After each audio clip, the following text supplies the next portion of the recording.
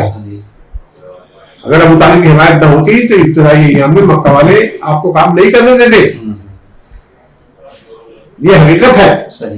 حکم تو اللہ کا چلتا ہے, فیصلہ تو اللہ کو ہوتا ہے, لیکن اللہ تعالیٰ نے فیصلہ کرنے کے لیے اس کو سوچنے کے لیے ایمان والوں کو نبی کو کرتا ہے. اللہ تعالیٰ غیب سے نہیں ہے کہ نہیں. تو اللہ تعالیٰ نے ہی آپ کو یہ سوچ دی تھی, یہ حکم دیا تھا. اسی حکم سے آپ نے تمام قبائل کو کیا تھا. صحیح. قبائل سے حمایت مانگی, وہ مانگی بنو قریظہ بنو قینقاع بنو پورا یہود گروپ سے بھی وہ تو بات مدینہ وہ تو غلبے کے دور میں وہ تو پہلے سے بھی ہوا تھا.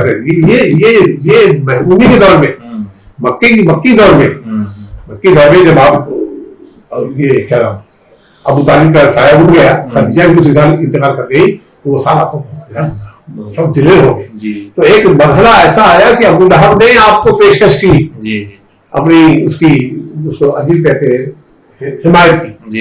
اس کی عربی مجھے نہیں آ رہی, وہ پیشکش کی کہ بیٹے میں یہ سب دلیر ہو گئے تو صدر میں تمہیں اپنی حمایت دے دیتا ہوں. اور نبی کریم صلی اللہ علیہ وسلم نے اس کا انکار نہیں کیا. اب سوچیے ذرا, ابو لہب کی حمایت کا بھی آپ نے حمایت آپ نے لی تاکہ آپ کی اس کے تحفظ میں آپ اپنے کام کو آگے بڑھا سکیں. یہ کس کی حمایت لی؟ یہ ابو لہب کون تھا؟ سب سے بڑا طاغوت ہے جس کے بارے میں سورہ قرآن میں آیت ہے. تو بہت جو ہے بہت مفید تھا آپ کے ساتھ جو گفتگو ہے. جی نہیں میں اس کی یہ تو میرا حاصل مطالعہ ہے. جی